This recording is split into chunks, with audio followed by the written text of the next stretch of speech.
মালদা থেকে শিবগাতি যাওয়ার পুরো জার্নিটা তোমাদের এই ভিডিওতে দেখাবো। তার আগে বলে দিই, এই ট্রেনটা ভীষণ বাজে একটা ট্রেন, এক ফোঁটা জল নেই। যেমন বেসিনটা নোংরা তেমন বাথরুম নোংরা। এটা আমি বুঝতে পারছিলাম না এটা এক্সপ্রেস ট্রেন না লোকাল ট্রেন। লোকাল ট্রেন অবশ্য বাথরুম নেই। যাই হোক না কেন, আমরা একদম ঠাটা পড়া রুদ্রুতে গেছিলাম গরমের মধ্যে। ভিডিওটা অনেক দিন আগেকার। মালদা থেকে আমরা মালদা টাউন থেকে উঠেছি, তারপরে আমরা বারহারোয়া স্টেশনে নেমে যাই। সেখান থেকে আবার অটো ধরতে হয়, বেশি না কত নেয় আমি ঠিক জানি না, সেটা আমার বাড়ির লোক বলতে পারবে। ট্রেনটা বিচ্ছিরি একদম। আর কিন্তু আমরা খুব মজা করেছি। ওখান থেকে আমরা শিবগাদিতে গেছি। আর সেদিন ছিল, যেদিন আমরা যাই সেদিন হচ্ছে 15ই আগস্ট ছিল। তো ভীষণ আনন্দ করি। সব থেকে বেশি আনন্দ আমরা পেয়েছিলাম মতি ঝর্ণাতে। খুবই সুন্দর। এই যে স্টেশনে, এই যে দেখো আমি নামটা তোমাদের দেখিয়ে দিলাম।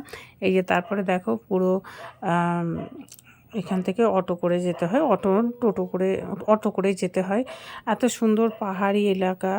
আর প্রচণ্ড গরমও ছিল, ভীষণই গরম ছিল। আমি এই গরমের জন্যই অনেক কোথাও যেতে চাই না, আমার এগুলো পোষায় না। তো যাই হোক, তাও গেলাম। মতি ঝর্ণায় যখন স্নান করলাম খুবই ভালো লাগলো। দেখতে পাচ্ছ পুরোটা একদম পাহাড়ে পাহাড়। তো তোমরা যেতে পারো, ভীষণ আনন্দ হয়। আমি ভিডিওটা দিতে পারিনি, তখন দুই একটা ছবি টবি ছেড়েছিলাম, তো আমাকে অনেকেই জিজ্ঞাসা করেছিলে। তো আমরা কিন্তু প্রথমে শিবগাদি চলে গেছি। এই দেখো, শিবগাদিতে যেয়ে শিবের মাথায় জল ঢেলে ওখানে ঝর্ণাতে ঝর্ণাতে স্নান করে তারপরে আমরা আবার চলে গেছিলাম ওখান থেকে মতি ঝর্ণাতে, যেখানে একদম পাহাড় গা থেকে ঝর্ণা পড়তে থাকে। আর আমরা যে সময় যাই সেই সময় মেলা একদম শেষের দিকে, যখন শিবগাদির মেলা হয়। আর আরও প্রচুর ভিডিও আছে, তোমাদের দেব, দেখতে পাবে। আর এখানে অনেকগুলো সিঁড়ি, কত জানো সিঁড়ি ছিল রে বাবাই, ওদেরকে জিজ্ঞাসা করেছিলাম, অনেকগুলো সিঁড়ির কথা বলেছিল। আপাতত আমি সিঁড়ির কতগুলো তখন গুনেছিলাম, বাট এখন ভুলে গেছি, যেহেতু অনেক দিন হয়ে গেছে। অনেক দিন মানে অনেক দিন হয়ে গেছে। আর ওখান থেকে আমি মানি প্ল্যান্টও নিয়ে এসেছিলাম, তোমরা দেখতে পাবে। এই দেখো মতি ঝর্ণা, ওই ঝর্ণাতেই আমরা ওখানে যাব।